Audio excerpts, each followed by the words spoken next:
The Seventh Son. This is a true story. I'm not going to tell you my real name because if I do, it might find me again. What I'm about to share happened in Paraguay in 1984 during the final years of Stroessner's dictatorship. And what you need to understand before I begin is this: in Paraguay, if you're the seventh son in a family, your parents will do one of three things. They will abandon you at a church doorstep and never speak of you again. They will kill you quietly in your crib and tell neighbors you died of natural causes. Or they will pray desperately that you die before your first Friday the 13th after turning 13 years old. Because on that night, without fail, you will transform into something that shouldn't exist in this world. This is the story of how I became the Lobisón. My name is, let's call me Mateo. That's not my real name, but it's close enough. In 1984, I was 35 years old, working as a carpenter in Asunción, the capital of Paraguay. There was nothing special about me. I was ordinary in every way. I lived with my elderly mother in a small house on the outskirts of the city in a neighborhood where the pavement was more crack than concrete, and the street lights flickered more often than they stayed lit. The houses were small, pressed together like teeth, and everyone knew everyone else's business. I'd never been married, never had children, never even had a serious girlfriend. Honestly, I was just existing, moving through life without any real purpose or passion. Wake up at dawn, walk to the workshop, spend 12 hours cutting, sanding, assembling wood, come home exhausted, eat whatever my mother had prepared, sleep, repeat the next day. It was a life, but not much of one. March 15th, 1984. It was a Friday, though I didn't think anything of that at the time. I remember because I'd been working overtime for 3 weeks straight, finishing a custom cabinet for a client, a wealthy businessman who lived in one of the nice neighborhoods in the center of town where the streets had actual names instead of just numbers. The cabinet was mahogany with intricate carvings of angels and vines that I'd spent hours perfecting with my smallest chisels. It was the kind of work that took 3 weeks of careful attention and left splinters in my fingers that I'd still be picking out days later. By the time I cleaned my tools, swept the workshop floor, and locked up for the night, it was already 10:30. The industrial district where I worked was dead silent at that hour. No cars on the roads, no people walking home from late shifts, just the constant hum of electrical wires overhead and the distant barking of stray dogs that roamed the empty lots between factories. I was exhausted. My back ached from bending over the workbench all day. My hands were cramped from gripping tools. My eyes were tired from focusing on tiny details in poor light, and I was hungry, the kind of bone-deep hunger that makes you light-headed and irritable. All I wanted was to get home, eat whatever my mother had saved for me, and collapse into bed. I had 2 ways to get home from the workshop. The long way was to follow Avenida España all the way down through the commercial district past the closed shops and dark office buildings, then wind through the residential neighborhoods until I reached my street. It was well lit, at least in patches where the street lights worked. It was safe. It was predictable. It took about 45 minutes of walking. The shortcut was to cut through the old Recoleta cemetery. The cemetery bordered the industrial district on one side and opened onto a street just 3 blocks from my house on the other side. If I walked through it, I could be home in 15 minutes, maybe less if I walked fast and didn't stop. My mother had told me 100 times, maybe 1,000 times over the years, Mateo, never walk through that cemetery after dark. Nothing good happens in cemeteries at night. The dead should be left alone. She was superstitious, like most women her age in Paraguay. She believed in duendes, the little spirits that lived in the forest and stole children who wandered too far from home. She believed in the pombero, the hairy dwarf with backwards feet that could make itself invisible and impregnated young girls who walked alone at night. She believed in the Lobisón, though she called it by its Guarani name, and would cross herself whenever anyone mentioned the seventh son curse. She had grown up in the countryside where these beliefs were stronger, more deeply rooted in daily life. But that night, standing outside my locked workshop at 10:30 with my feet aching and my stomach growling, I was too tired to care about old superstitions and folk tales. I thought, what's the worst that could happen? It's just old graves and stone angels and names carved on marble. Dead people can't hurt you. The dead are gone. They're nothing but bones and dust. That's the thing about horror stories, isn't it? They always start with someone saying, what's the worst that could happen? I made my decision. I would take the shortcut. The iron gates of Recoleta Cemetery were never locked. The city government didn't have money for a groundskeeper anymore, not since the economic crisis of 1982 had devastated the country's finances. The gates hung crooked on rusted hinges, and when I pushed them open, they screamed. A long metallic shriek that echoed through the empty street behind me and probably woke up whoever lived in the small houses across from the cemetery entrance. I winced at the sound, looked over my shoulder, expecting to see lights come on in windows, angry faces appearing to yell at whoever was making noise at this hour. But there was nothing. Just shadows in the yellow glow of a single street lamp half a block away, surrounded by clouds of moths. The moment I stepped through those gates, the moment I crossed from the street into the cemetery grounds, I felt it. That change in the air that's impossible to describe but unmistakable once you've experienced it. You know what I mean if you've ever been in a place where something bad happened, a house where someone died violently, a stretch of road where there have been too many accidents, a room where terrible things occurred. The air gets heavier, thicker, like it's pressing down on your shoulders and chest. It becomes harder to breathe, though not from any physical cause. It was dead silent inside the cemetery. No crickets chirping in the grass, no wind rustling the leaves of the old trees, no distant traffic sounds from the city, just nothing. Just silence so complete it felt unnatural. The fog was thick that night, thicker than I'd ever seen it in Asuncion. It rolled between the tombstones like something alive, like it had purpose and direction. The old mausoleums loomed on both sides of the gravel path, their stone angels and weeping virgins staring down at me with blank eyes that somehow felt accusing, judgmental. Tombstones leaned at odd angles, victims of settling earth and time. Elaborate ironwork gates hung open on family crypts, revealing darkness inside. I tried to walk fast to get through this place as quickly as possible, but the path was uneven, full of potholes and loose stones, and I didn't want to trip and fall.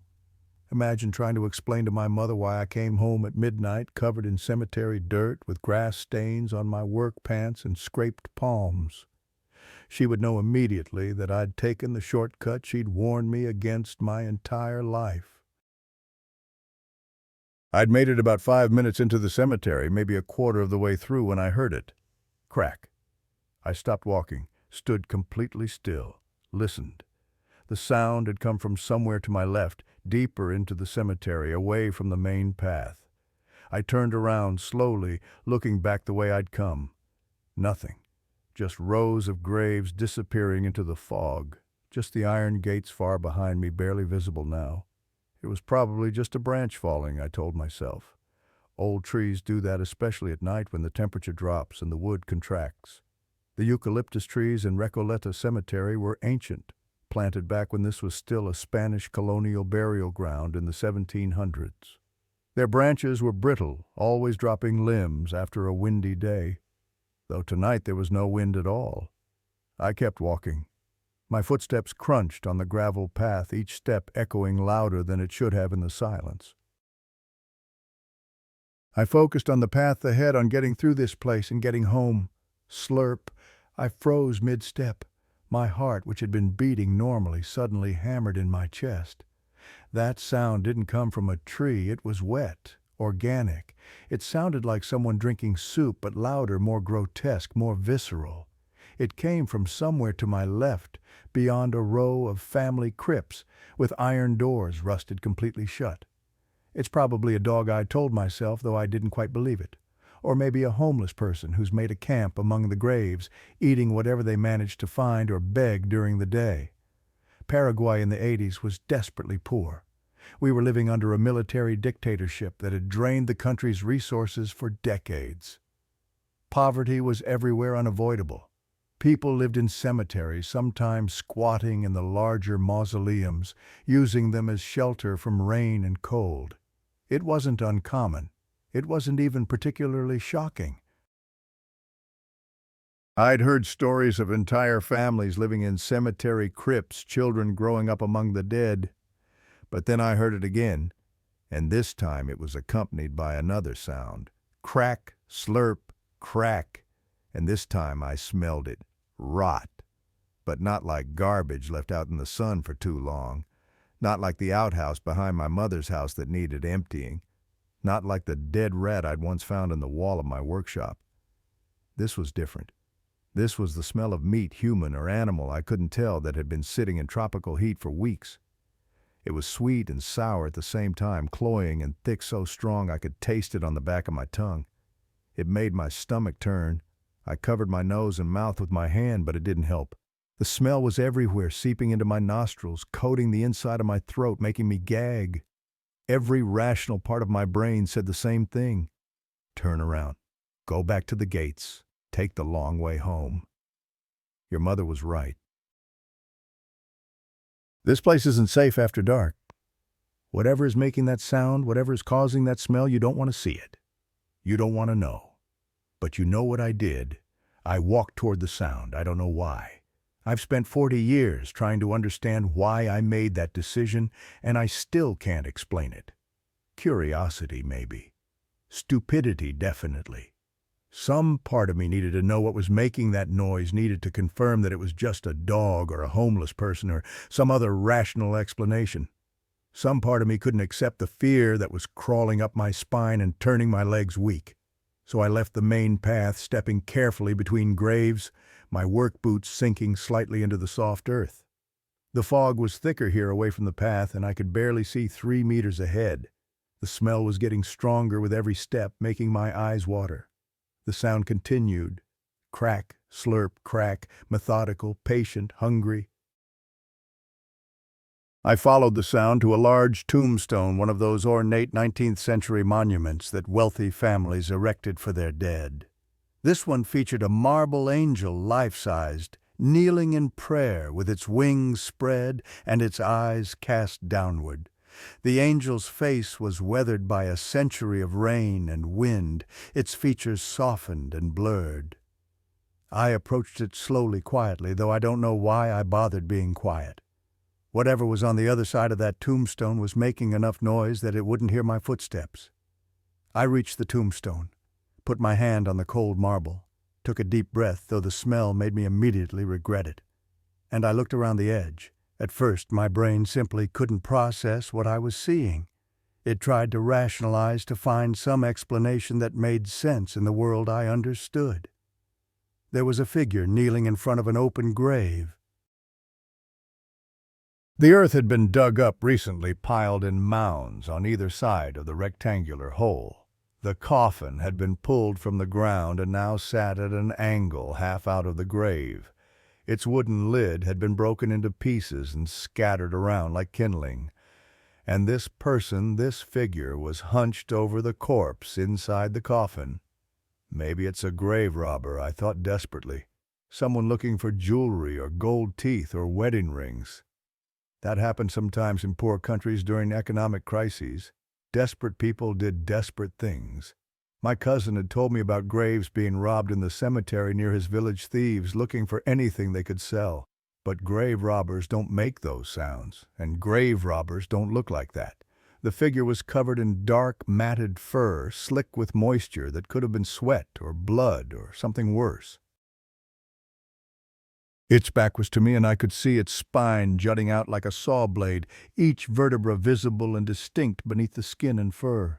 Its arms were wrong, too long, too thin. The elbows bent at angles that human elbows shouldn't bend, couldn't bend without breaking. And where there should have been hands with 5 fingers, there were claws. Long, curved, yellowed claws caked with dirt and something dark and wet that I didn't want to think about. It was holding something in those clawed hands. It took me a moment to realize what it was. A skull, a human skull, and it was breaking it open. Crack. The sound I'd heard from the path. The sound was exactly like cracking an egg, but magnified 100 times, amplified by the silence of the cemetery. I watched, unable to move, unable to look away, unable to even breathe, as the creature split the skull in half. The bone gave way with a wet, splintering sound that made my teeth ache. Then it reached inside with those impossible claws. It scooped out the brain, gray and glistening and partially decomposed in the moonlight that filtered through the fog. And it ate. It brought the brain tissue to its mouth, and I heard the slurp again, louder, now more visceral. I watched as it consumed the dead tissue like it was the most natural thing in the world, like this was a normal meal. Its mouth, I could see the side of its mouth now, was full of teeth. Not human teeth. These were fangs. Rows of them, multiple rows, like a shark, sharp and stained dark with old blood and other substances. I felt my legs turn to cement, my muscles locked. I couldn't move, couldn't run, couldn't even take a step backward. My heart was hammering so hard in my chest I thought it would burst through my ribs. I couldn't breathe. I just stood there frozen 3 meters away from this thing, watching it devour a human corpse like it was a Sunday dinner. The creature ate methodically without rushing. After it had consumed all the brain tissue it could scoop from the broken skull, it moved to the eyes. I heard them pop 2 quick wet sounds in succession, and then more slurping.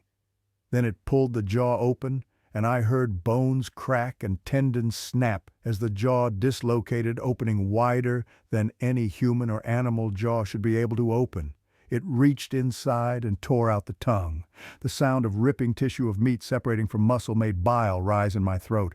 I swallowed hard, fighting the urge to vomit. I stood there for 10 minutes, maybe longer. Time had lost all meaning. I just watched this thing systematically consume a human corpse. After the skull, it moved to the torso. It tore open the chest cavity with its claws peeling back ribs like they were made of paper. It reached inside and pulled out organs. I recognized them from helping my mother butcher chickens. Liver, lungs, heart. Each one glistened darkly in the dim light, each one covered in some kind of fluid. And it ate them all one by one with the same methodical patience. When it finally finished with the skull and the organs, when there was nothing left in the coffin but the spinal column and fragments of bone and tatters of clothing, it stood up, on 2 legs, like a man. That's when I saw how tall it was. 7 feet, at least maybe more. Its posture was hunched forward, shoulders rolled inward, but even bent over like that, it towered above the grave markers surrounding it, and it was still eating. It had torn off one of the corpse's legs and was gnawing on the femur, its fangs scraping against bone with a sound that made me want to scream. I should have run. Every instinct I had screamed at me to run, to get out of that cemetery as fast as my legs could carry me, to go home and lock the doors and hide under my bed like a child and never speak of this to anyone. But my body wouldn't obey. I was locked in place, paralyzed by a fear so complete, so overwhelming, that my muscles simply refused to respond to the commands my brain was sending. And then it turned around. I saw its eyes. That's all I could focus on. Not the snout full of fangs, not the clawed hands, not the hunched, fur-covered body, just the eyes. They were yellow, bright yellow, glowing in the moonlight like lanterns or the reflective eyes of a cat caught in headlights. But they weren't animal eyes, not really. They didn't have that blank, predatory stare of a dog or a wolf or a jaguar. These were human eyes, intelligent eyes, sad eyes, tired eyes. Eyes that had seen too much and wanted desperately to close and never open again. It stared at me. I stared back. For a moment that lasted forever, we just looked at each other. Me and this thing, this monster, this creature that shouldn't exist. And then it went back to eating, just like that. It dismissed me. It went back to gnawing on the femur bone like I wasn't even there, like I wasn't even worth acknowledging. It knelt back down beside the grave and tore off the corpse's other leg with a sound like ripping wet fabric. That's when I understood whatever this thing was, it didn't fear me. I was nothing to it, insignificant, Not a threat, not even interesting. Not worth the effort of chasing or killing. The sounds continued. Crack, slurp, tear, crunch. The smell intensified, became almost unbearable, thick enough to choke on. I wanted desperately to vomit, but I was too scared to make any noise, too scared to draw its attention back to me. So I stood there with my hand clamped over my mouth, trying not to breathe too loudly, trying not to move, trying to become invisible. After what felt like hours, but was probably another 10 minutes, the creature stood again. It looked down at what remained in the coffin. Nothing but bones now picked completely clean white and gleaming in the moonlight. Then it stepped away from the grave. It moved toward an open area between the tombstones, a small clearing where the grass had been worn away by decades of foot traffic from cemetery visitors. It knelt down in the center of the clearing, and it began to roll. To the left, once, twice, 3 times. Its body moved with an unnatural fluidity, rolling in a complete circle like a dog scratching its back in grass, except there was clear purpose to the movement, a ritualistic quality that made my skin crawl. After the 3rd roll to the left, it stopped, lay flat on its back arms at its sides, and it opened its mouth. I couldn't hear the words. The sounds it made were guttural rasping, like gravel being scraped against metal or glass being dragged across concrete.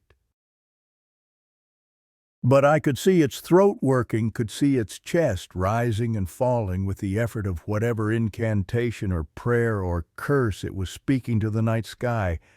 And then it started to change. The transformation was horrifying to witness. The fur began to retract, not fall out like an animal shedding, but pull back into the skin like it was being sucked inward by some invisible force.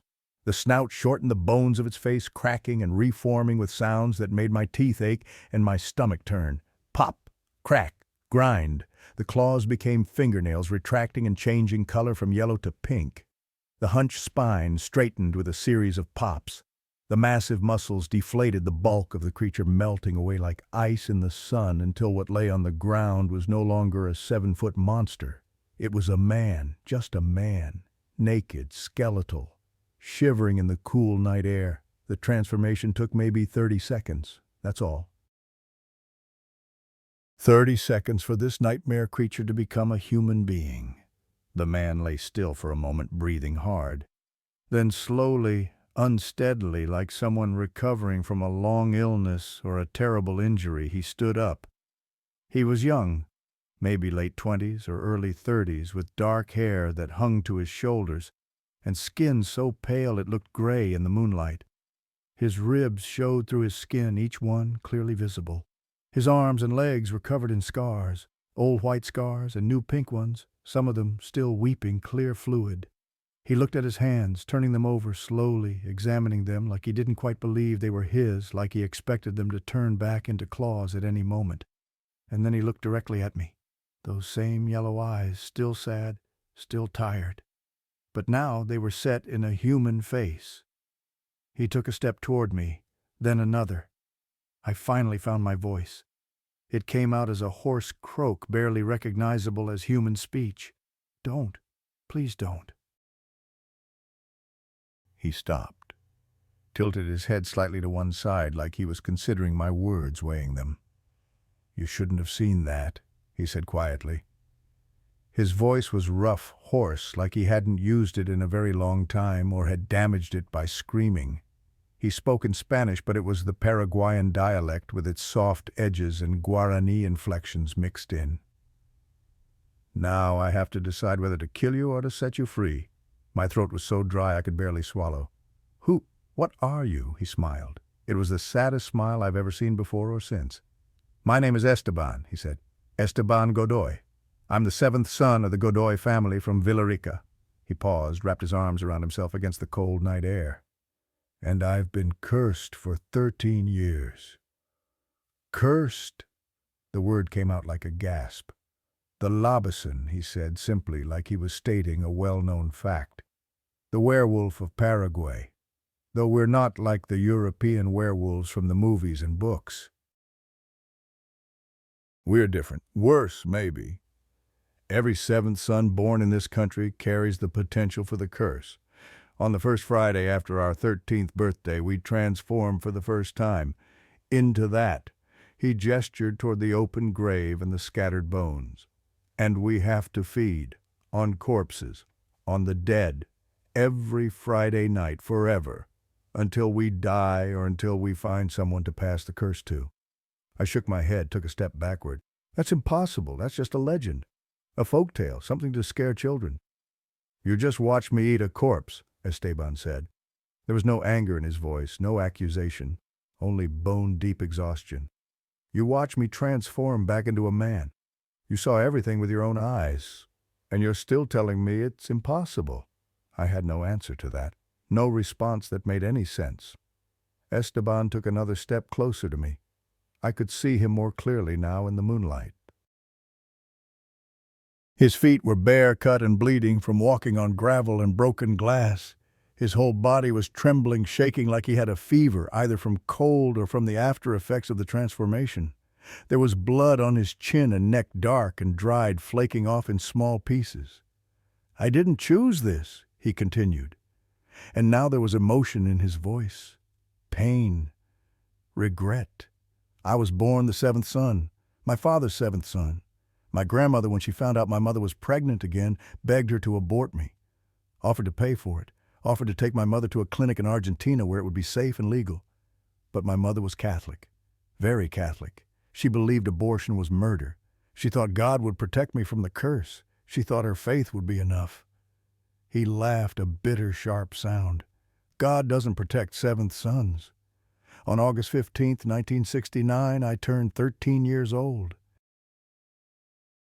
That Friday night, 4 days after my birthday, I transformed for the first time. Right there in our house in front of my whole family. My father tried to kill me with a machete.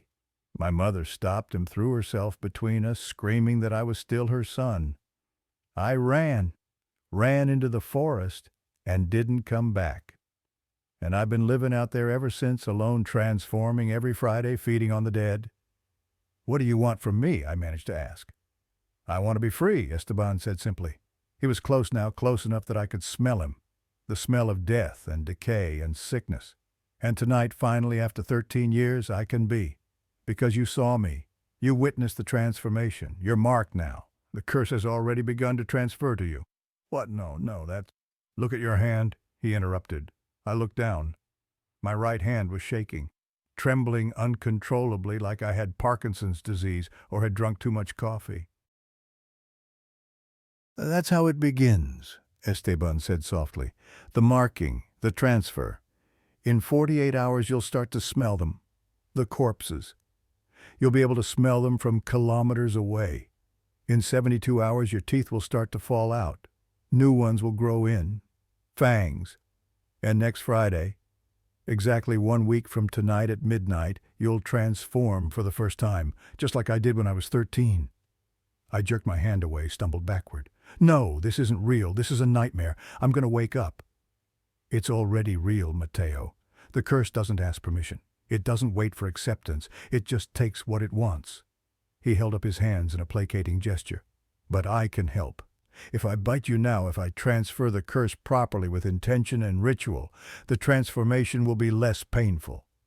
You'll have some measure of control. You won't attack living people. You'll only crave the dead. And if I refuse, if I just leave right now, you'll still transform next Friday. But without my help, without the proper transfer, you'll have no control. When midnight strikes, you'll attack and kill anyone near you. Your mother, your neighbors, anyone within reach. You'll eat them alive, and you'll remember every second of it afterward. My knees gave out. I fell to the ground, my hands sinking into the soft cemetery earth. This couldn't be happening. This couldn't be real. There has to be another way, I begged. Please, there has to be something else. Esteban knelt down beside me. There's only one way to kill a Lobisón permanently. 7 silver bullets, each one individually blessed at a different church on 7 consecutive Fridays. You shoot the Lobisón in the heart while it's in mid-transformation between human and beast. Then you drive a wooden stake shaped like a cross through its chest and burn the body to ash. He paused. I tried to find someone to do it to me. I asked priests, hunters, desperate people who needed money. No one would do it, because killing a Lobisón curses you too. You'll see its face in your nightmares every night for the rest of your life. The guilt and horror never fade. I looked up at him, at this broken man who had been eating corpses for 13 years, and I realized that in 1 week this was going to be me. So my choices are, I said slowly, let you bite me and become a monster with some control, or refuse and become a monster with no control who kills my own mother, or kill myself right now before the transformation. Esteban looked away. If you die before your first transformation, your soul stays clean. You'll go to wherever good people go. But if you transform even once, even a single time, you're damned. The Lobisón belongs to the devil. That's what the priests say. Our souls are forfeit. I thought about my mother, 72 years old, waiting for me at home, probably worried because I was so late. If I died tonight, if I walked to the Paraguay River and threw myself in, it would destroy her. She'd lost my father 10 years ago. I was all she had left. But if I transformed next Friday and killed her, tore her apart and ate her while she screamed, that would be infinitely worse. I made my decision. Do it, I said. Bite me. Transfer the curse properly. I can't risk hurting my mother. Esteban closed his eyes. When he opened them again, they were full of tears that caught the moonlight. I'm sorry, he whispered. I'm so sorry. You have to understand I don't want to do this to you. But I've been trapped for 13 years. 13 years of this hell. And you're my only chance for freedom. Just do it, I said. He grabbed my right wrist in his left hand. His grip was ice cold, his fingers like frozen metal against my skin. He brought my wrist up to his mouth. I saw his teeth still stained with blood and tissue from the corpse he'd been eating, and he bit down. The pain was indescribable. It wasn't just physical pain, though. That was bad enough. It felt like fire and ice simultaneously in my veins, spreading from the bite mark up my arm. But worse than the physical pain was what came with it. I felt his blood mixing with mine, and in that moment of connection I saw things. Memories, his memories. 13 years of Friday nights, 13 years of transformations, 13 years of digging up graves and eating the dead, 13 years of being hunted by villagers with torches, 13 years of complete isolation and loneliness. All of it flooded into my mind in an instant. I screamed. I couldn't help it. The pain and the horror were too much. Esteban clamped his other hand over my mouth, muffling the sound. Swallow the blood, he hissed urgently. If you don't swallow it, if you spit it out, you'll start to transform right now and I won't be able to stop it. I tasted copper and rot and something else, something fundamentally wrong. But I swallowed, forced it down my throat, even though every instinct told me to vomit it back up. When Esteban finally released me, I collapsed onto my hands and knees and vomited into the grass. My whole body was shaking. My wrist was bleeding 2 deep crescent wounds where his teeth had penetrated. Esteban stood up slowly. I looked at him through tears and saw that he was changing again. But this time it was different. His skin, which had been gray and sickly, was turning pink, healthy. The scars covering his arms were fading, disappearing like they'd never been there. He looked alive for the first time. The curse is leaving me, he said, and there was wonder in his voice. After 13 years, I'm finally free. He looked down at me one last time. Next Friday, meet me here at 8 p.m. Don't be late. I'll teach you everything you need to know to survive this. And Mateo, don't go home tonight. If you go home now, your mother will smell the blood and the grave dirt on you. She'll know something is wrong. She might even know what you've become. Stay away until tomorrow. And then he turned and walked away into the fog, disappearing between the tombstones like a ghost. I sat there alone, covered in blood and vomit and cemetery dirt, shaking uncontrollably. And for the first time, underneath all the horror and fear and disbelief, I smelled them, the corpses, all around me, hundreds of them in various stages of decay. I could differentiate them, the fresh ones, the old ones, the ones that had been embalmed, the ones that had decomposed naturally. And underneath the revulsion and disgust, I felt something else. Hunger. The curse had begun. I didn't go home that night. I couldn't. Every time I closed my eyes, even for a second, I saw it. The skull cracking open like an egg. The brain being scooped out with clawed hands. The methodical, patient consumption. The yellow eyes staring at me with sad recognition. I found a cheap motel on the edge of the industrial district, the kind that rented rooms by the hour and didn't ask questions. The kind where prostitutes brought clients and drug addicts went to use in privacy. The clerk at the front desk was a middle-aged woman who barely looked up from her magazine when I approached. I must have looked terrible, covered in dirt, pale, shaking. But she just took my cash for 3 nights and handed me a key without a word. The room was exactly what I expected. Small, dingy. It smelled like cigarettes and mildew and the chemical cleaners they use to hide the smell of sex and drugs. Single bed with a thin mattress and yellowed sheets. A cracked mirror on one wall. A tiny bathroom with a toilet that ran constantly and a shower with brown water stains. A window that overlooked the parking lot with its broken glass and trash.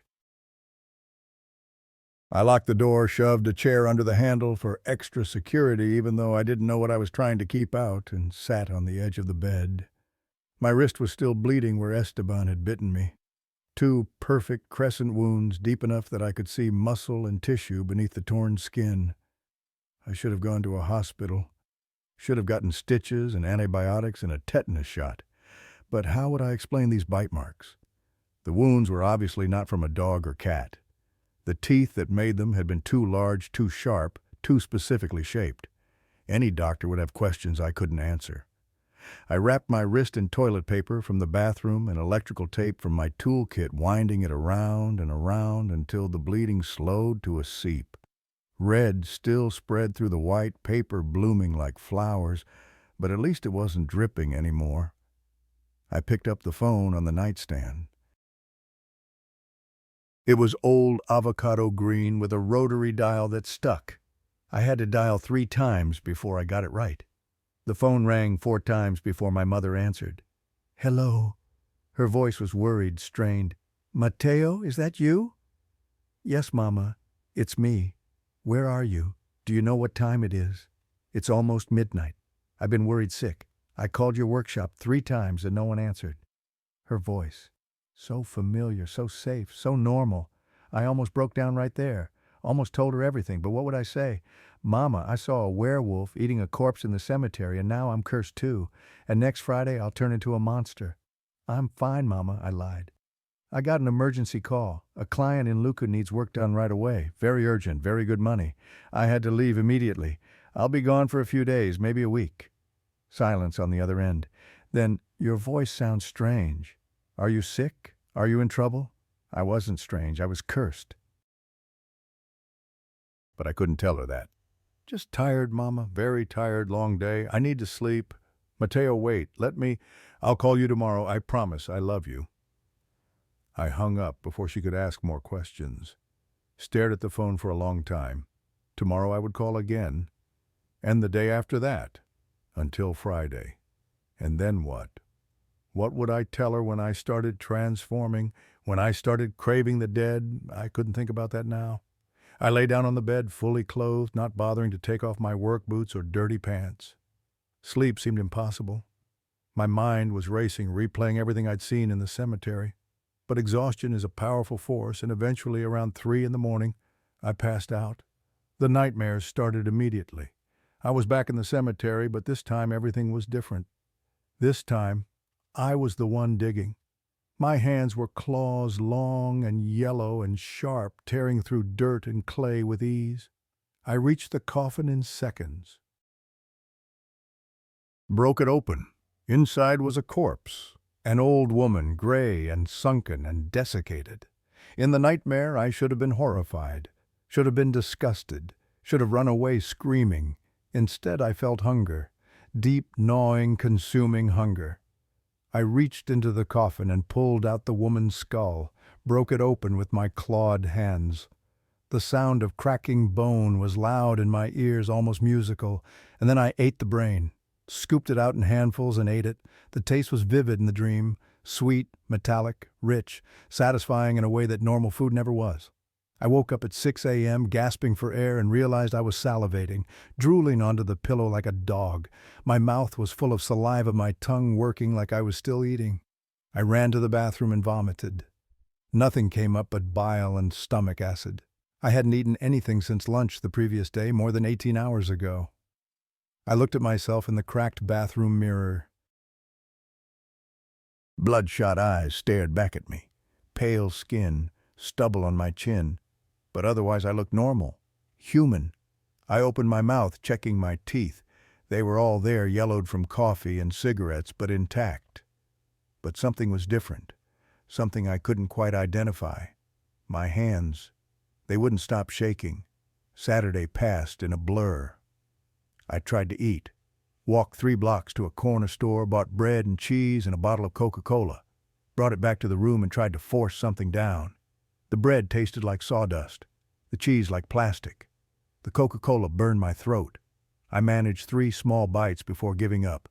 My throat kept closing, refusing to swallow. My body was rejecting normal food. The smell started that afternoon. I was lying on the bed trying to rest, trying not to think about what was happening to me.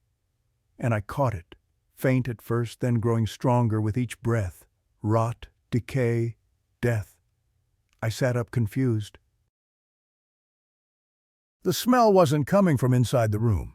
It was coming from outside, from somewhere beyond the motel. I went to the window and opened it. The smell hit me like a physical force so strong I staggered backward. There was a cemetery 3 blocks away. I'd passed it on my walk to the corner store without really noticing it. Just another cemetery. Asuncion was full of them, but now I could smell it. Every grave, every corpse in various stages of decay. I could smell the fresh burials still soft and wet. The old burials, nothing but dried bones. The embalmed ones full of chemicals. Each one distinct. Each one calling to me with an intensity that made my stomach growl, despite the fact that I'd just been unable to eat normal food. And underneath the revulsion and horror, I felt something else. Interest, curiosity, desire. I slammed the window shut and backed away from it. But I could still smell them through the closed glass, through the walls, through everything. 48 hours, Esteban had said. You'll start smelling corpses from kilometers away. He'd been right. Sunday was worse, much worse. I woke up at dawn with blood on the pillow, not from my wrist, which had mostly stopped bleeding and was scabbing over. This blood was coming from my mouth. I ran to the bathroom, my heart pounding. 2 of my lower teeth had fallen out during the night, just gone. Sitting on the pillow in small pools of blood, all that remained were bleeding holes in my gums. I felt around the holes with my tongue wincing at the pain. There was something underneath, something hard and sharp, pushing up through the gum tissue, fangs, new teeth, growing in to replace the ones that had fallen out. By noon, I'd lost 6 teeth. By evening, all of my teeth were gone. My mouth was nothing but bleeding gums and sharp points breaking through, pushing up from underneath. The pain was constant, throbbing like the worst toothache imaginable, multiplied by 32.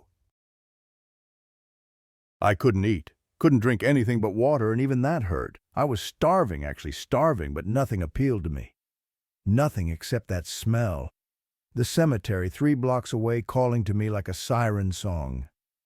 I locked myself in the room, pushed the bed against the door. I wouldn't give in to this. I wouldn't. Monday brought new horrors I hadn't anticipated. I woke up screaming, clawing at my face. Sunlight was streaming through the thin curtains, and it felt like knives being driven into my eyes, like hot coals pressed against my eyeballs. The pain was so intense I thought I was going blind.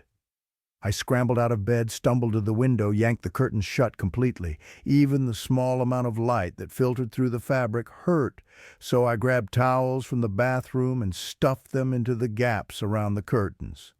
I huddled in the darkness, wrapped in a blanket, wearing the sunglasses I kept in my toolkit for outdoor work. The pain gradually subsided to a dull ache, but I couldn't open my eyes fully. Couldn't look at anything brighter than the dim glow of the television when I turned it on with the brightness turned all the way down. I was becoming nocturnal. My body was preparing for a life lived at night, hunting in darkness and hiding during the day. But it wasn't just my eyes that were changing. That afternoon, still wrapped in my blanket with sunglasses on indoors, I started hearing things I shouldn't be able to hear. The couple in the room 3 doors down having sex. Not just muffled sounds through walls, but everything. Every word, every gasp, every creak of their bed frame. A rat in the walls, scratching and gnawing. I could hear its tiny claws, its breathing, its heartbeat. A woman in the room above me pacing back and forth. I could hear her footsteps, her breathing, her heart beating in her chest. A car engine starting half a block away. A dog barking 2 blocks away. Every sound amplified, crystal clear, overwhelming.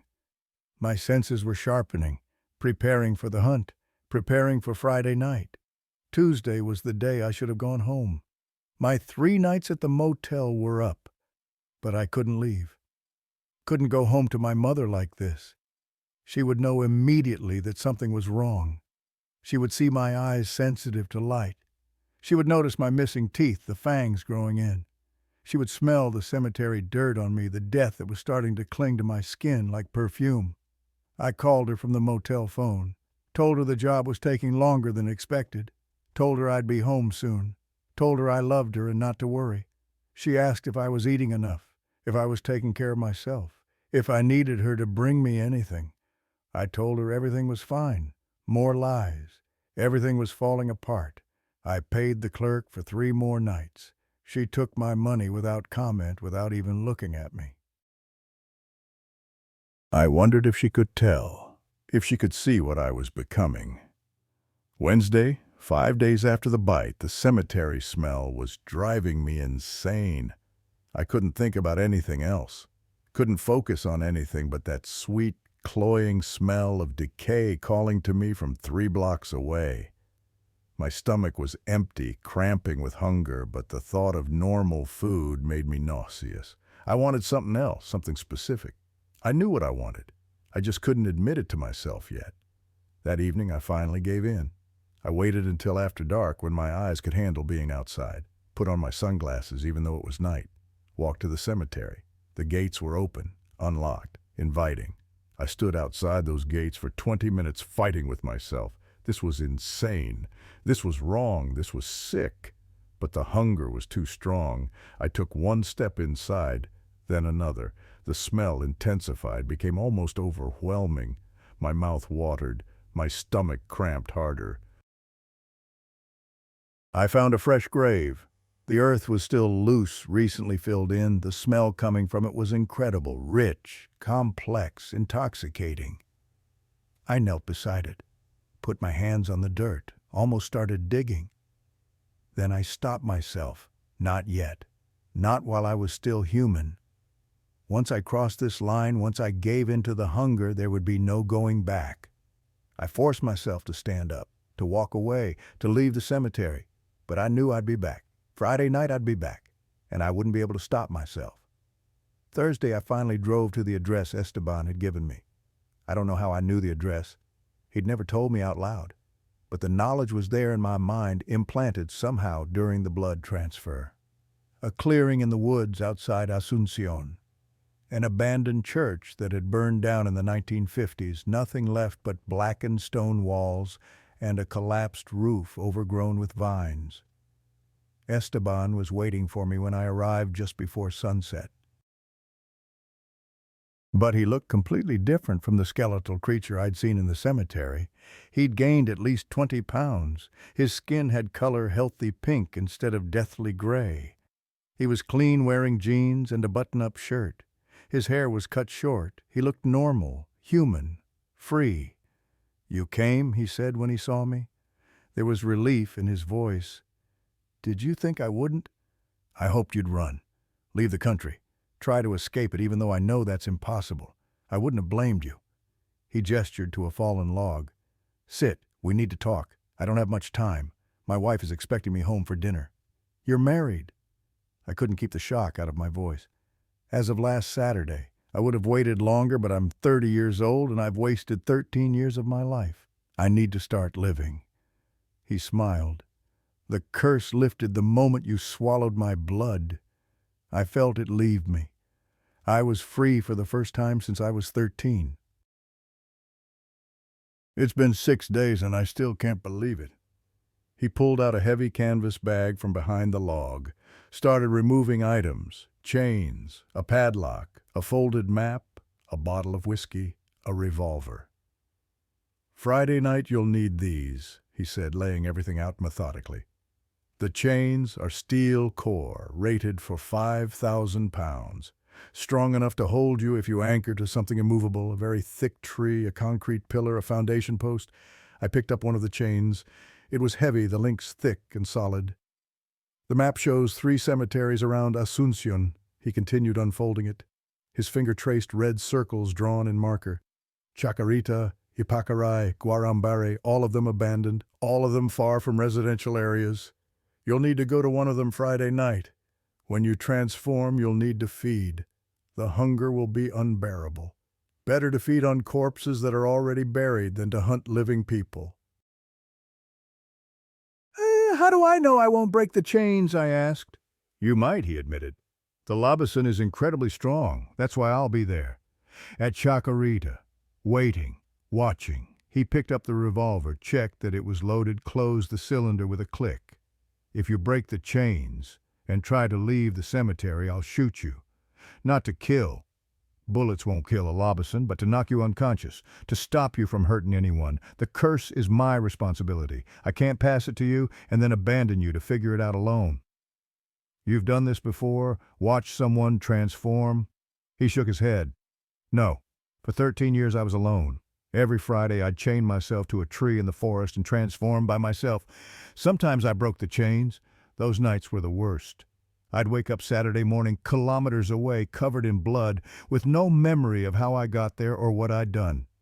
That's why I'm helping you. I know what it's like." "I wouldn't wish that loneliness on anyone." "But you curse me," I said, unable to keep the bitterness out of my voice. "You passed this to me to save yourself." "I did," he admitted, "and I'm sorry. But you have to understand I didn't have a choice. Once you witnessed my transformation, once you saw me as the Lobisón you were marked, the curse would have come for you anyway. All I did was make it less painful.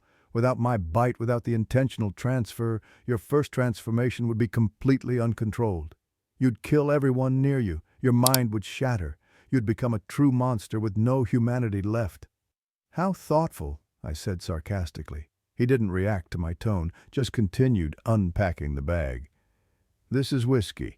Drink it about an hour before transformation. It helps with the pain. Not much, but some. You'll want to be as drunk as possible. And this," I pointed to the map, "your hunting grounds. Rotate between the 3 cemeteries.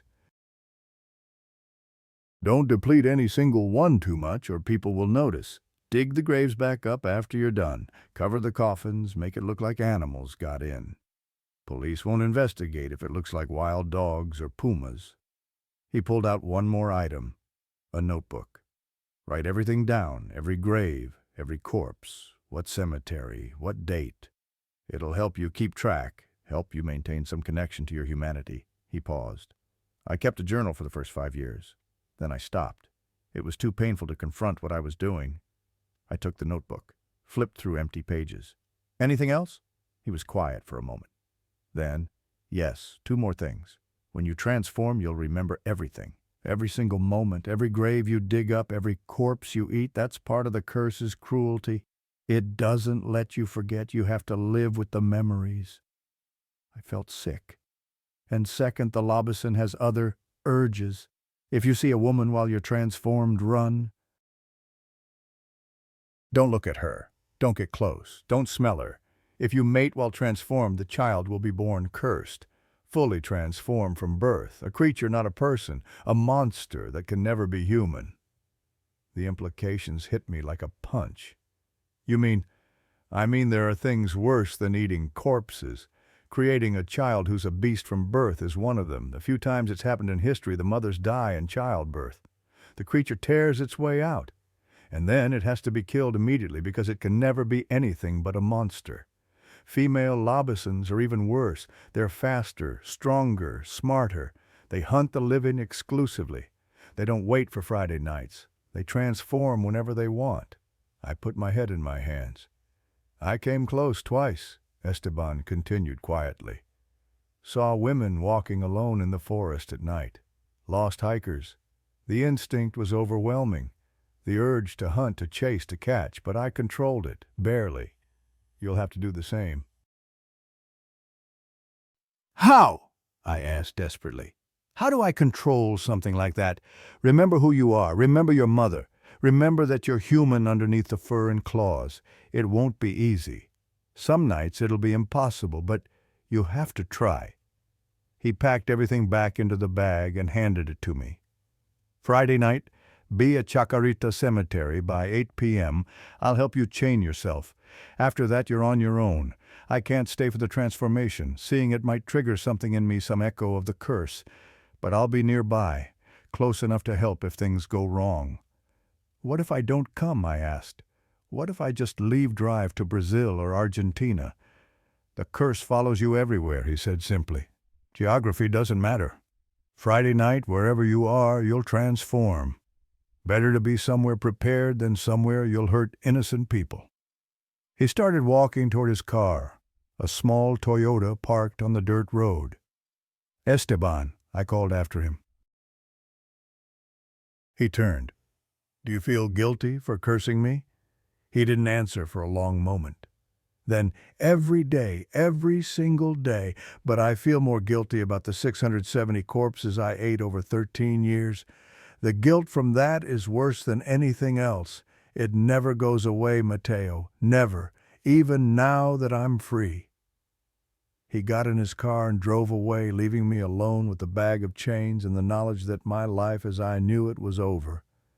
Thursday night I couldn't sleep, not at all. I lay in the motel bed staring at the water-stained ceiling, watching shadows from passing cars slide across the walls. The chains were coiled on the floor beside the bed like metal snakes. The map was spread across the small table, the red circles marking my doom. The whiskey bottle sat unopened on the nightstand. And I could smell them, the corpses in the cemetery 3 blocks away, but now I could also smell others. Dozens of other cemeteries spread across Asuncion. Hundreds of corpses at various stages of decay, all of them calling to me with an intensity that made my whole body ache with hunger. I thought about my mother, wondered if she was awake too, lying in her bed worrying about me, wondering why I hadn't come home, wondering if something terrible had happened to her son. She was right to worry. Something terrible had happened, just not in any way she could imagine.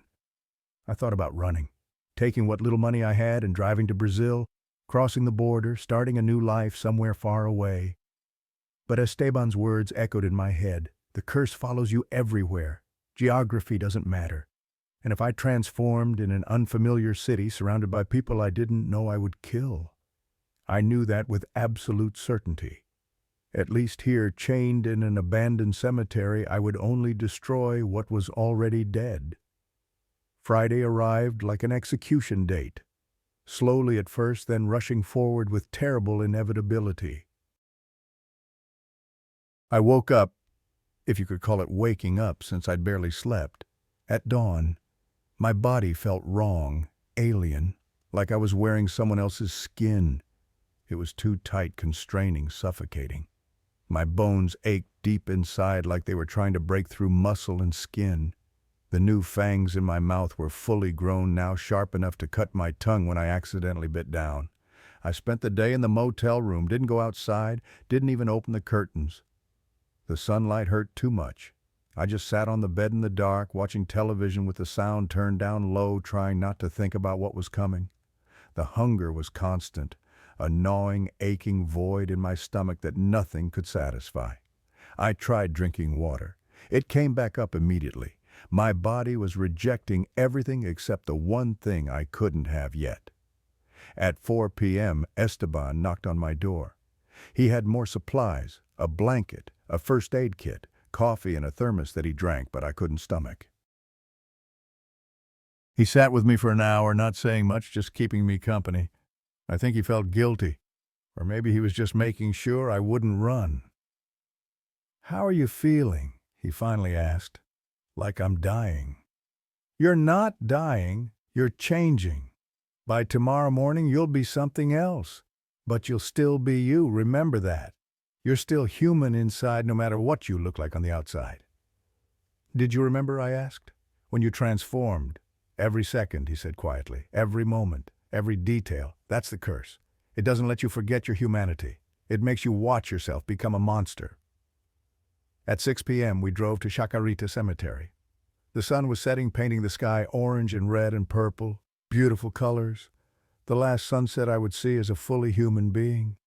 The cemetery was exactly as Esteban had described, old, abandoned, overgrown with weeds and vines. The tombstones dated back to the 1920s and 30s.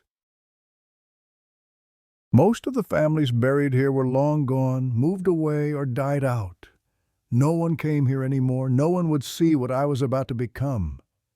Esteban helped me chain my left ankle to an enormous lapacho tree. The tree was ancient, massive, easily 2 meters across at the trunk. If I couldn't break free from this, I couldn't break free from anything.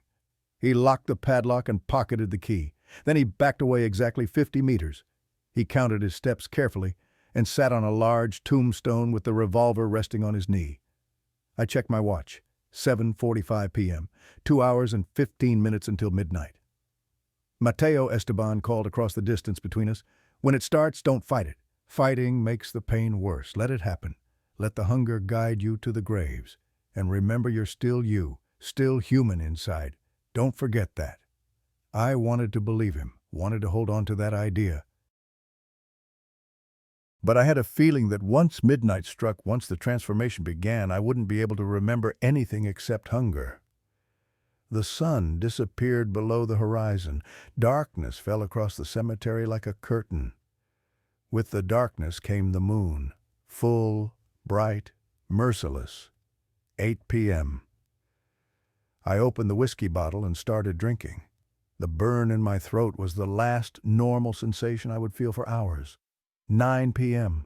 My heart started racing, faster and faster. 100 beats per minute, 120, 150. I thought my heart would burst through my ribs. 10 p.m.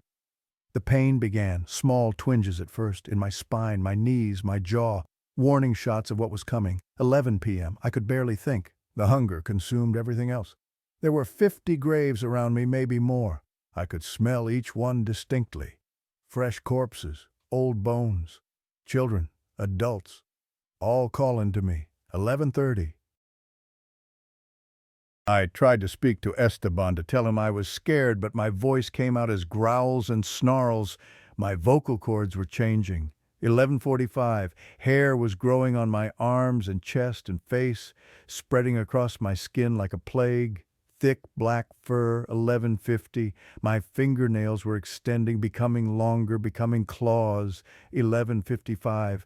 I was hyperventilating. The world was spinning. I gripped the chain around my ankle like it was the only thing keeping me tethered to my humanity. 11:58. The transformation began. I screamed as my bones started breaking. My spine elongated first. I felt each vertebra separate, pull apart like beads on a string being slowly, deliberately stretched. The pain was white-hot, absolute, beyond anything I thought a human body could endure without dying. I tried to scream, but my jaw was already changing, stretching forward, and the sound that came out was something between a shriek and a howl, and a roar inhuman and terrible. 11:59. My legs snapped, both knees bent backward with cracks like gunshots echoing across the cemetery. I looked down in horror and watched my human legs reform into something else, something wrong. The bones twisted, reshaped themselves into the backward jointed legs of a wolf or a dog or something worse than either. Fur sprouted along my calves and thighs, thick and black and coarse. My feet elongated painfully, toes fusing together and separating in new configurations I couldn't understand. I fell forward onto my hands, except they weren't hands anymore. My fingers stretched the bones, extending impossibly, joints popping and reforming. The nails I'd had since birth pushed out of the nail beds and fell to the ground like discarded shells. In their place came claws, long, curved yellow claws that looked like they'd been filed to points, sharp as razors. I flexed them experimentally and watched in amazement and horror as they dug into the cemetery soil like it was soft butter. Midnight. My face exploded in pain. I felt my nose collapse inward, flatten against my skull. My jaw pushed forward, extending into a snout like a wolf's, but longer, more pronounced. My teeth, the new fangs that had grown in over the past week, lengthened even further. I ran my tongue over them and tasted blood where they'd cut the inside of my mouth. My ears pulled upward and back, becoming pointed, twitching and rotating to catch sounds I'd never been able to hear before. I could hear everything now. Esteban's heartbeat from 50 meters away, fast and frightened. A rat moving through the grass 20 meters to my left, its tiny heart pattering. The settling of earth over graves as the night air cooled the soil and made it contract. My muscles swelled. I watched my arms grow, the biceps and triceps and forearms expanding until they were 3 times their normal size. My chest broadened dramatically. My shoulders hunched forward. I tried to stand and found I was much taller now. The world looked different from up here, smaller, more vulnerable. 7 feet tall, maybe more, maybe 8 feet. A tail burst from the base of my spine. 50 centimeters of fur and muscle and bone that moved with a will of its own, swishing back and forth, expressing emotions I didn't know I was feeling. And through it all, through every moment of the transformation, I was aware, conscious. I knew who I was, what I was becoming, what I had been, and what I was now. That was the worst part. Not the pain, though the pain was indescribable. Not the physical changes, though watching my body transform into something monstrous was traumatizing. But the fact that I had to watch myself become a monster and couldn't do anything to stop it. I was a prisoner in my own body, forced to witness every horrible second. 12:02 a.m. The transformation was complete. I looked down at my body. Black fur covered every inch of me from head to toe. Powerful muscles rippled beneath the skin whenever I moved.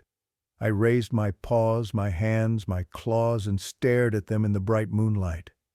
These weren't my hands. These belonged to something else, something that shouldn't exist. But they were mine now. I looked across the cemetery at Esteban. He was standing now, no longer sitting casually. The gun was raised, pointed in my direction, but not quite at me. His face was a mixture of pity and fear and guilt. I tried to speak, tried to say something, anything, to let him know I was still Mateo, still in control, still human underneath this nightmare exterior. What came out was grah. The sound echoed across the cemetery, more animal than human, more monster than man. And then I smelled them, the graves, all around me. 50 of them at least, maybe 75. Each one containing a corpse at a different stage of decay. I could differentiate them now with perfect clarity. The fresh ones buried in the last month still had soft tissue and organs. The older ones were mostly bone with scraps of leathery skin. And there, 30 meters to my left, was a child's grave, small, recent. The headstone said the boy had been 7 years old. Unbaptized, according to the faint psychic impression that somehow came with the smell. The hunger hit me like a physical blow, like being punched in the stomach by a giant. I needed to feed, had to feed. It wasn't a want or a desire. It was a fundamental need as basic and urgent as breathing. My stomach was a gaping void that demanded to be filled immediately. I lunged toward the nearest grave, the child's grave, drawn by the sweet smell of unbaptized innocence. The chain snapped tight around my ankle, jerking me backward violently. I fell, scrambled to my feet with inhuman speed, pulled again.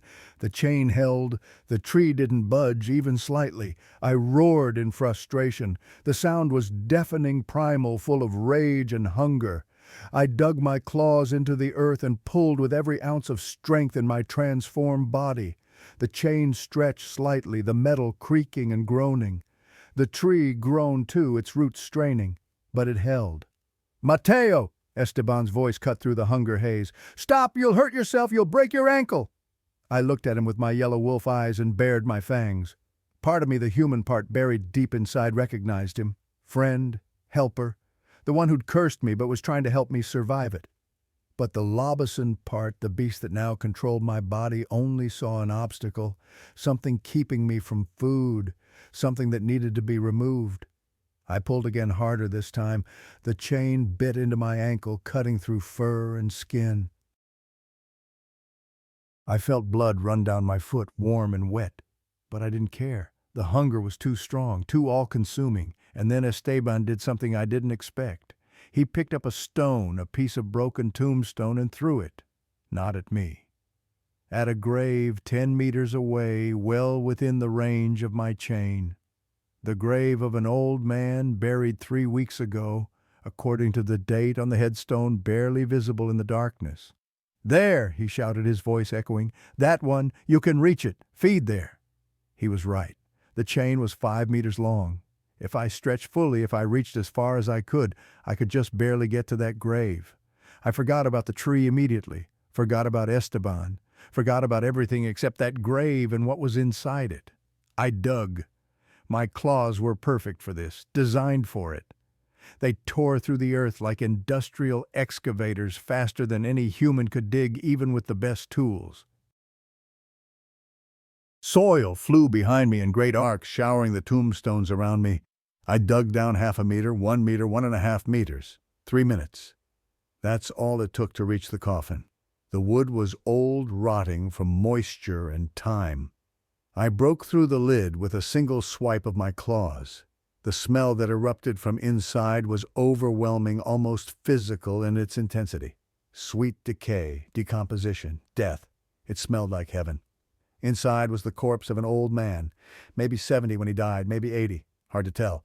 The body had been embalmed, pumped full of chemicals, but 3 weeks in the damp Paraguayan soil had started the inevitable breakdown process. The skin was gray and sunken, pulling tight against the skull. The eyes were collapsed in their sockets, deflated like popped balloons. The mouth hung open, showing missing teeth and a swollen tongue. I reached in and grabbed the skull in both hands. Some part of my human mind was screaming. A tiny voice in the back of my consciousness telling me to stop. This was a person. Someone's grandfather, someone's father, someone who had lived and loved and laughed and cried. He deserved to rest in peace. He deserved dignity. But the Lobisón didn't care about deserving or peace or dignity or any of it. The Lobisón only knew hunger. I lifted the skull out of the coffin, held it in my clawed hands, and I squeezed. Crack! The bone gave way, not all at once, but in stages. First, the temporal bones on the sides, thin and fragile. Then the frontal bone above the eyes, thicker but still breakable. The skull split along the coronal suture, the line where the bones had fused decades ago, opening like a grotesque flower blooming in reverse. Inside was the brain. It had partially liquefied. The embalming chemicals had slowed the process, but 3 weeks was 3 weeks. Physics and biology don't care about chemicals. The tissue was gray and soft and glistening with fluids I didn't want to think about but couldn't help analyzing with my enhanced senses. I scooped it out with my claws, and I ate. The taste exploded across my tongue like nothing I'd ever experienced in my human life.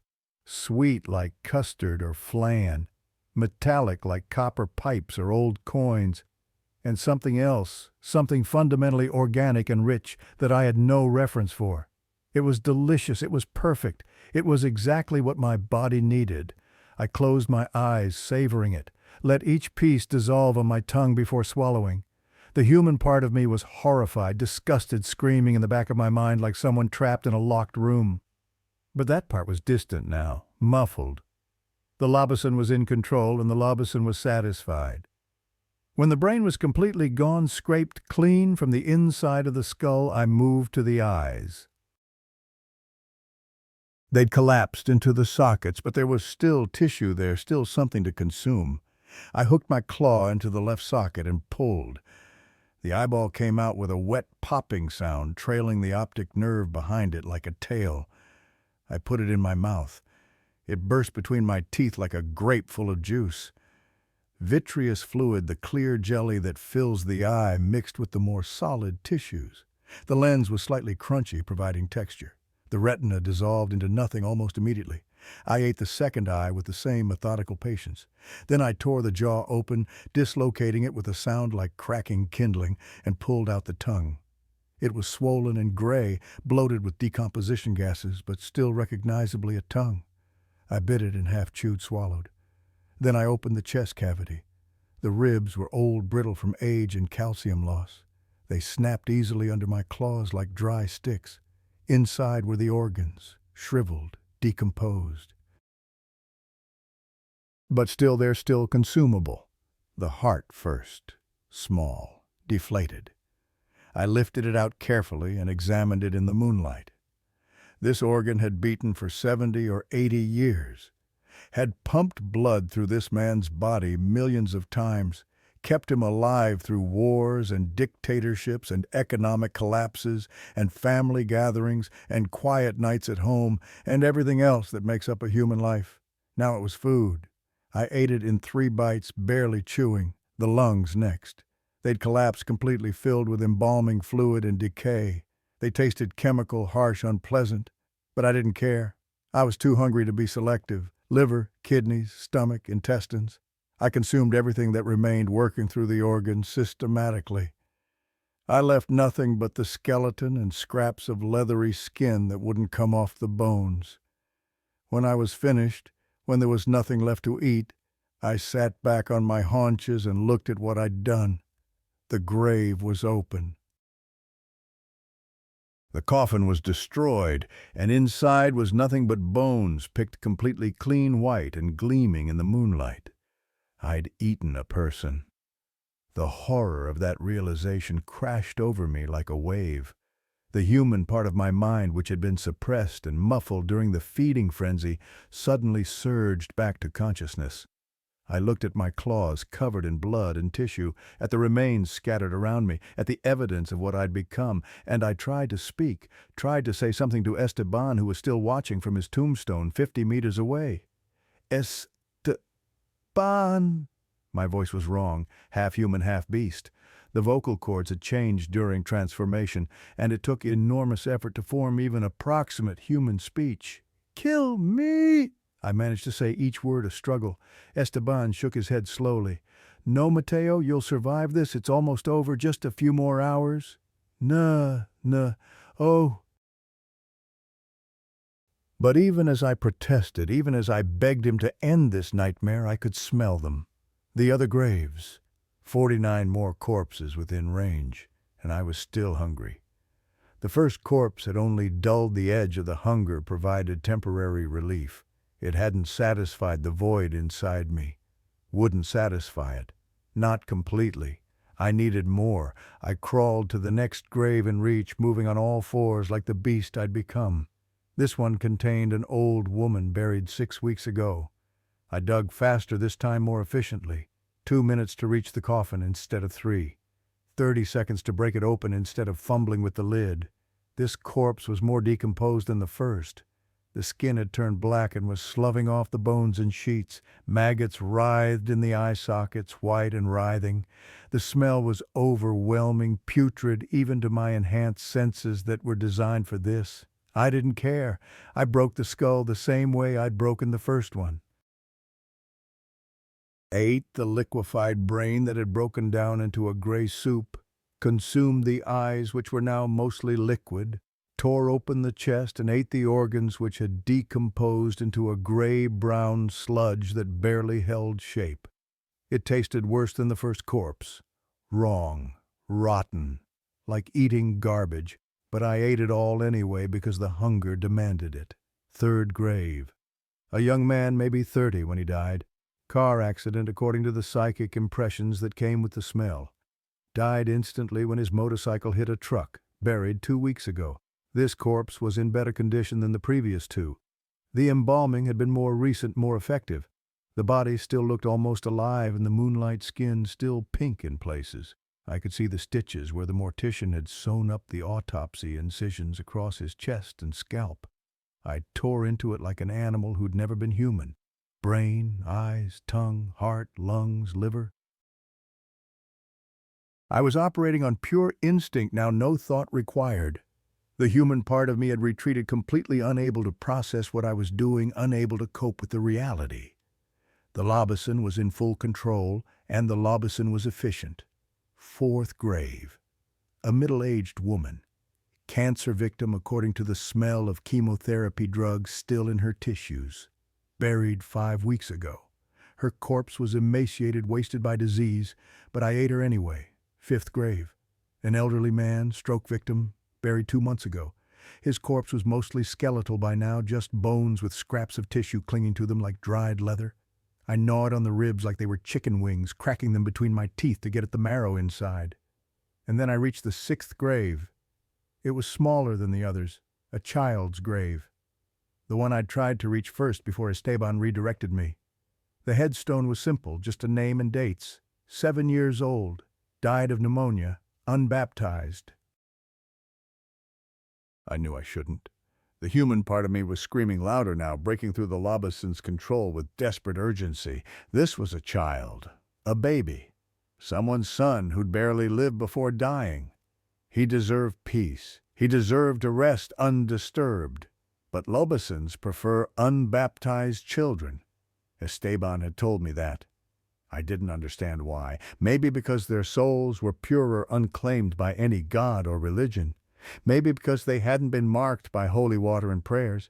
Maybe just because the curse was cruel and wanted to make this as horrific as possible for the human consciousness trapped inside the beast. I dug, faster than before, frantic, desperate. The hunger for this particular corpse was overwhelming, drowning out everything else, including the screaming voice in my head begging me to stop. I reached the coffin in 90 seconds. It was white, small, decorated with painted angels that seemed to watch me with accusing eyes. I tore the lid off. Inside was a little boy, dark hair, pale skin. He looked like he was sleeping, like he'd wake up at any moment and ask for his mother. The mortician had done exceptional work, dressed him in a tiny suit with a little tie, folded his small hands over his chest, made him look peaceful and innocent. I lifted his body out of the coffin. It was so light. Couldn't have weighed more than 20 kilos, a child's body frail and small and defenseless. And I ate him. I ate him faster than any of the others with less care, less method. The brain was smaller, easier to extract from the small skull. The organs were tiny, consumed in single bites. I was savage, mechanical, unstoppable, the beast in complete control. When I finished, when there was nothing left but small bones scattered in the grass around me, I looked down at what I'd done. And I howled, not in triumph, not in satisfaction, in anguish, in horror at myself, at what I'd become, at what I'd just done. I'd eaten a child. A 7-year-old boy who died of pneumonia, who'd never hurt anyone, who deserved to rest in peace. The sound that came from my throat was barely human. Pain and rage and self-hatred all mixed together into a cry that echoed across the cemetery and probably woke up people in houses a kilometer away. From his tombstone, Esteban stood up. I could see tears on his face reflecting in the moonlight streaming down his cheeks. "I know," he called out across the distance. "I know, Mateo, but you have to keep going. You can't stop now. If you stop, if you try to resist, the hunger will drive you insane. You'll break the chain and hunt the living." I looked at him with my yellow wolf eyes and thought about killing him, about breaking this chain through sheer force of will and tearing him apart for doing this to me, for cursing me, for making me into this thing that eats children. But he was right. The hunger was still there, still demanding, still controlling my actions. I dug up 3 more graves that night. A teenager, maybe 16, dead from a drug overdose. An adult woman in her 40s. Heart attack. Another elderly man, this one buried 3 months ago, nothing left but bones that I cracked open to suck out the marrow.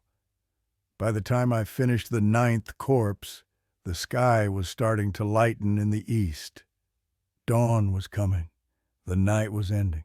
I looked at the carnage around me. 9 open graves, 9 destroyed coffins, 9 sets of bones picked completely clean. The ground was covered in blood and tissue and fragments of clothing and dirt, and I was covered in worse. Blood matted my fur into clumps. Bits of flesh clung to my claws. My muzzle was caked with dried gore. I looked like something from the deepest pit of hell. I felt the change beginning. The sun wasn't up yet, but it was close enough.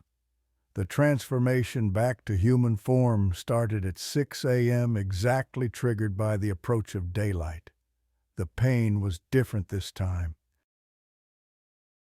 Not sharp and breaking like the transformation to Lobisón, but grinding, pulling, compressing, like my body was being forced into a space too small for it.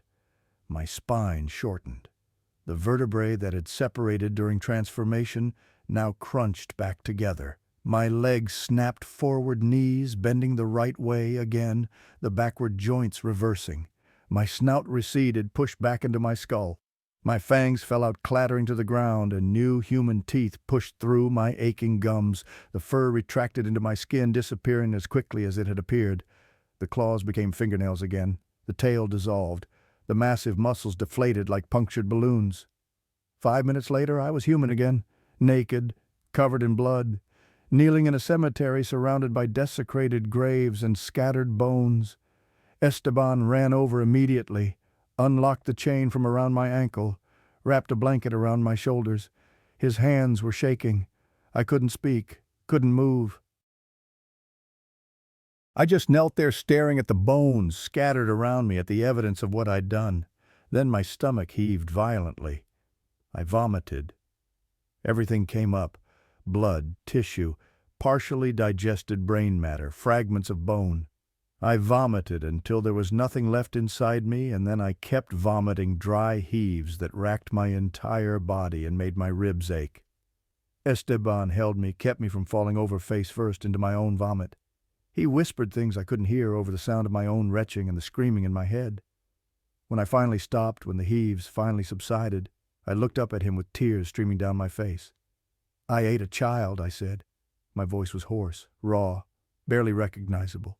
"I ate a fucking child, 7 years old." "I know," he said quietly. "I remember everything, every detail, the taste, the texture, the way his skull cracked open in my hands. I remember all of it." "I know," he said again. "That's the curse. You'll always remember. Every corpse, every grave for the rest of your life." I pushed him away roughly, tried to stand. My legs wouldn't support me. I fell back to my knees in the blood-soaked earth. "How do you live with this?" I demanded. "How did you do this for 13 years? Esteban looked away. "The first year I wanted to die every single day. The second year I tried to die multiple times. By the 5th year I'd accepted it as my reality. By the 10th year I stopped feeling much of anything. And by year 13 I was willing to do anything to be free, including cursing you." He met my eyes again. "I'm sorry, Mateo. I'm truly deeply sorry. But this is your life now, every Friday, forever, unless you find someone to pass it to." I thought about that, about finding another 7th son, or finding someone who witnessed me transform, about cursing them the way Esteban had cursed me. Could I do that? Could I damn someone else to this hell just to free myself right now, covered in blood and vomit and the remains of 9 people, including a child I didn't know? Esteban helped me to his truck, drove me back to my car parked at the burned church, gave me clothes from his own closet, water and bottles, towels to clean myself. "Next Friday," he said, as I got dressed with shaking hands, "you'll do this again, and the Friday after that, and the Friday after that. Eventually you'll develop a routine. You'll find cemeteries that are safe. You'll learn to chain yourself without help. You'll get better at controlling the transformation." "Does it ever get easier?" I asked. Though I already knew the answer. He was quiet for a long time. "Then no, it doesn't get easier. It gets worse. Because after a few years you start to like it. The taste stops being repulsive and starts being satisfying. That's when you know you're losing your humanity." He started to walk to his truck, then turned back. "One more thing, I lied to you about something important." I looked up. "About what?" "About being completely free. Yes, I'm free from transforming every Friday, free from the hunger, free from the physical curse, but I'm not free from the guilt. Every night I dream about the corpses I ate. Every night I see their faces, the children especially. Their faces are the worst. He climbed into his truck, started the engine. In 13 years, I ate approximately 670 corpses. I remember every single one, their faces, their names from the headstones, what they looked like. That's the real curse, Mateo. Not the transformation, not the hunger, the memories. Those never go away. Even when you're free, they follow you forever. He drove off, leaving me alone with my car and my thoughts, and the knowledge that I just lived through the worst night of my life. And I'd have to do it again in 7 days. I drove back to the motel. The clerk didn't even look at me when I walked through the lobby wrapped in a blanket, probably assuming I was just another drunk or drug addict stumbling home after a long night. I showered for 2 hours, scrubbing my skin until it was raw and bleeding in places. But I couldn't wash away the memories. Couldn't scrub the taste from my mouth or the images from my mind. The child's face peaceful, sleeping, until I tore into him. That afternoon, after the sun was high and safe, I finally went home. My mother was waiting on the front porch. She'd been waiting all week. She hugged me tight, asked about the job, told me she'd been worried, said I looked thin. I lied, told her the job went well, made good money. I was fine. Everything was fine, all lies. That night, I couldn't sleep. Every time I closed my eyes, I saw the boy's face.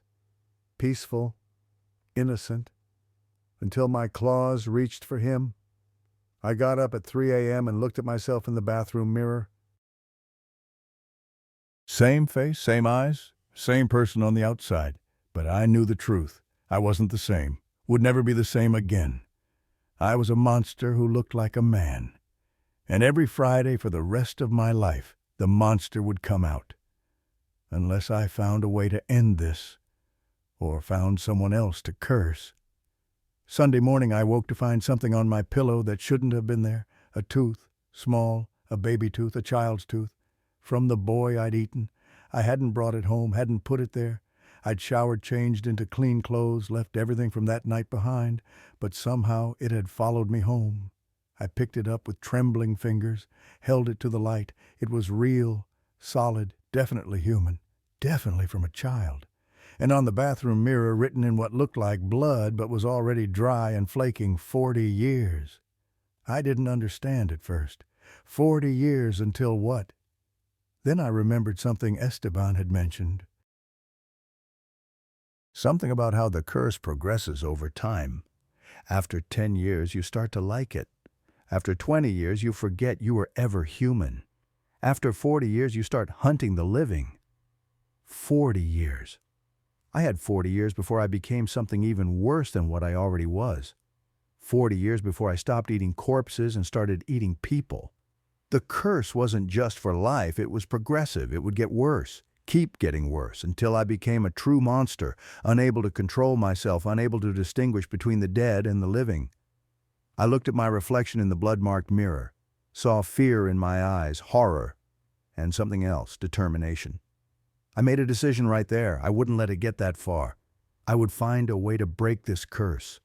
Or I would find someone to pass it to before I lost myself completely. I had 40 years, starting now. That was 40 years ago, 40 years to the day. I'm 75 years old now, still cursed. The math is simple. 52 Fridays a year, 40 years, 2,080 transformations. Average 8 corpses per night, sometimes more, sometimes less, depending on the cemetery. Approximately 16,000 dead bodies consumed. 16,000. I've eaten 16,000 human corpses. Let me tell you what 40 years as a Lobisón does to a person. Esteban was right about everything. Every single thing he predicted came true, like prophecy, like curse, like fate. The first year I wanted to die. I tried to kill myself 6 different ways. Hanging twice. The rope broke both times, even though it was rated for 200 kilos and I only weighed 80.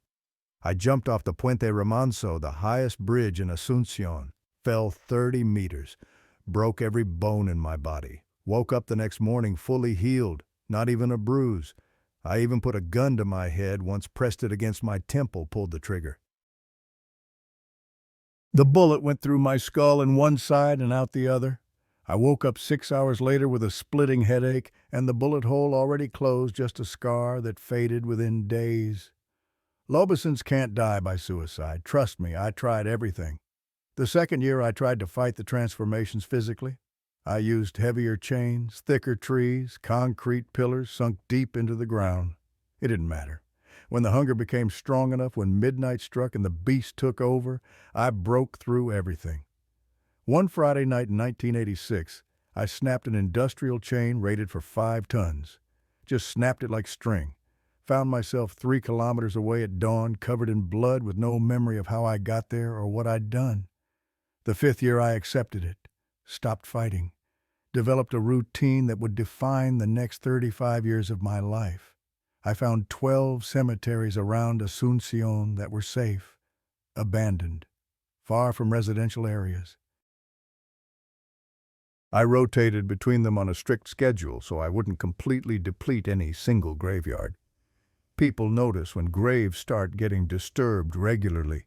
I learned to drive to each location while still human chain myself to the strongest anchor I could find before midnight and wait for the inevitable transformation. The 10th year, exactly as Esteban had predicted, like he was some kind of prophet, I started to like it. Not just tolerate it, not just accept it as necessary, like it. The taste of brain matter stopped making me vomit when I transformed back to human. Started making me salivate in anticipation during the week. I found myself thinking about it during normal days, during work, during conversations with people. Anticipating Friday nights the way normal people anticipate vacations or holidays. I'd drive past cemeteries on my way to carpentry jobs and feel hunger instead of revulsion. I'd see funeral processions and think about fresh corpses instead of grieving families. That's when I knew I was losing the battle. The 20th year I stopped going home completely.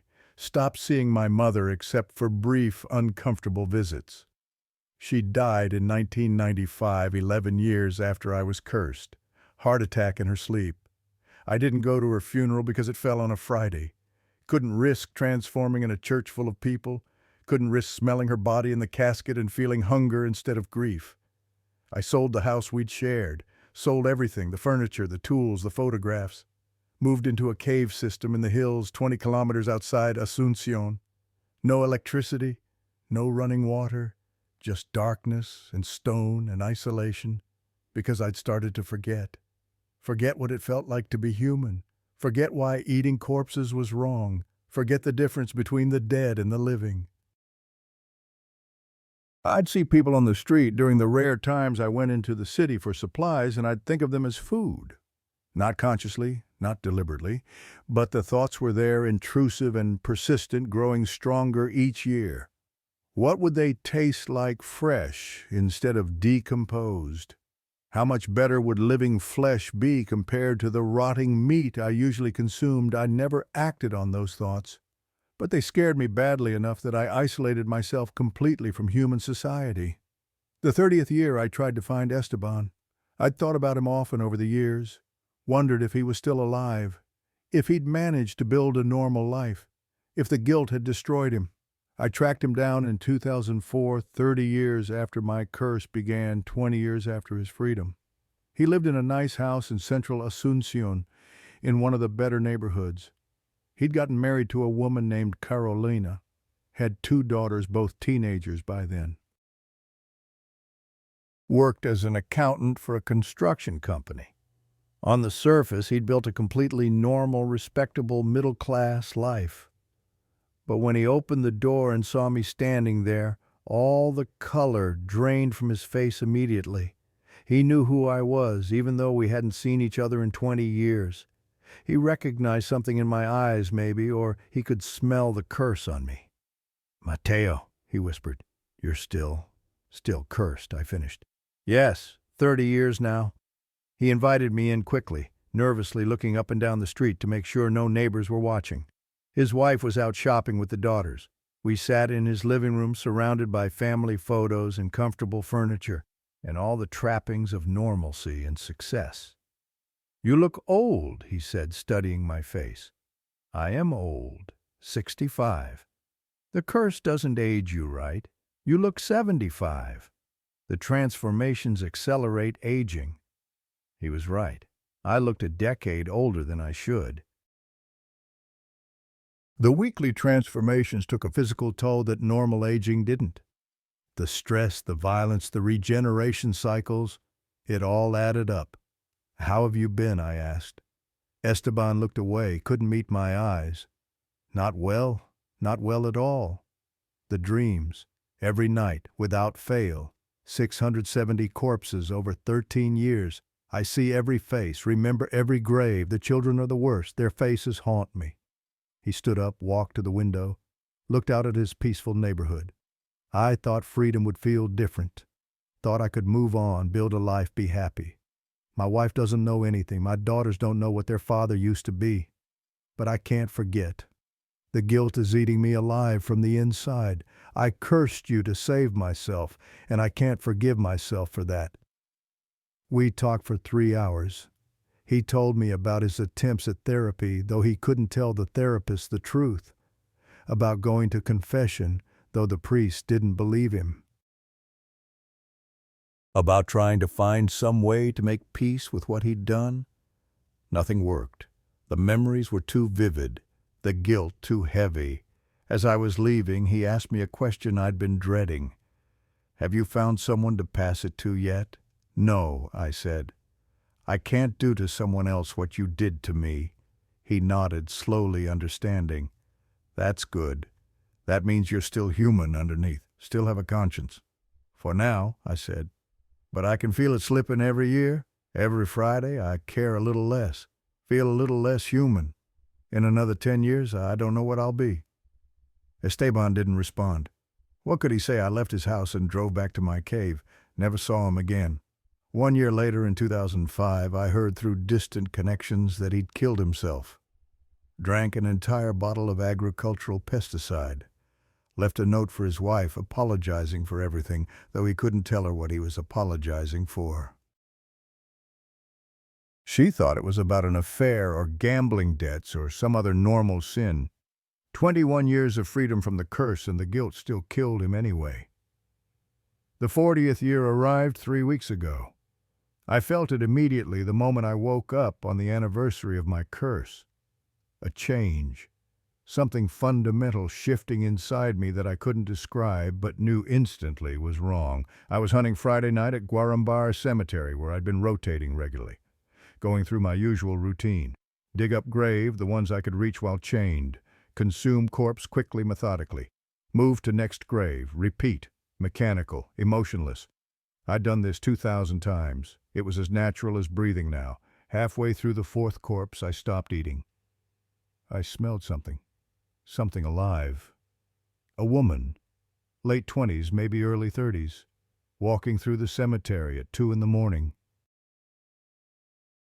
Taking a shortcut like I had 40 years ago, thinking what's the worst that could happen, I stopped eating the corpse immediately, lifted my head, tracked her scent with laser focus.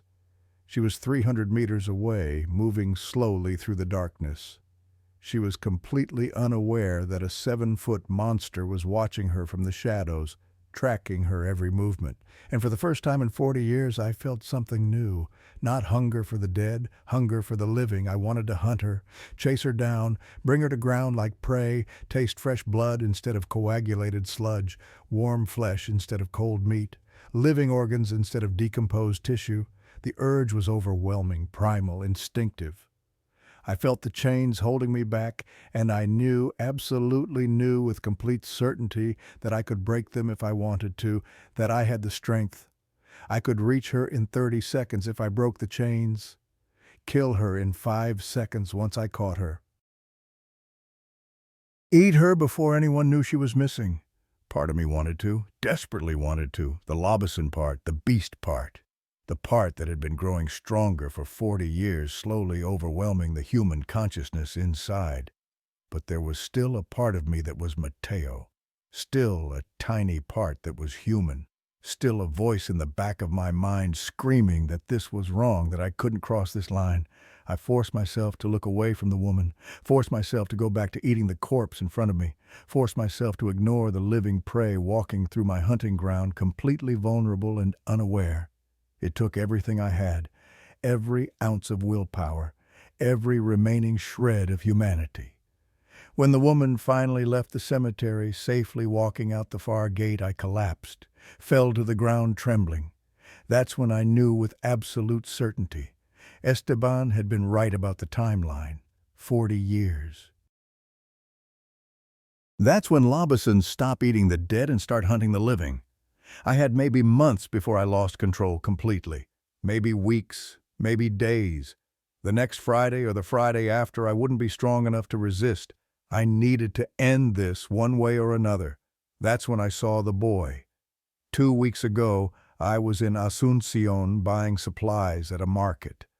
I avoid the city during the day as much as possible, but sometimes it's necessary, and I saw them. A family. Father, mother, 7 sons, ranging in age from early 20s down to a boy who looked about 12. The youngest was 12 years old, dark hair, thin, nervous-looking, kept glancing around like he could sense predators, and I could smell it on him immediately. The same scent Esteban must have smelled on me 40 years ago. The scent of a 7th son about to turn 13. The scent of someone marked by the curse already partially claimed. I followed them, not obviously, kept my distance.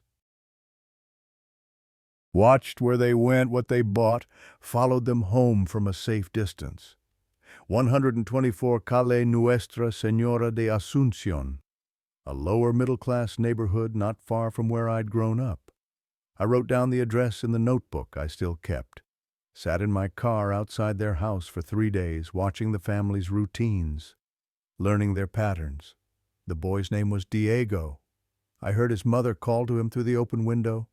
He was quiet, studious, responsible, helped his mother carry groceries, played soccer with his younger brothers even though he was actually the youngest of the 7, did his homework without being told.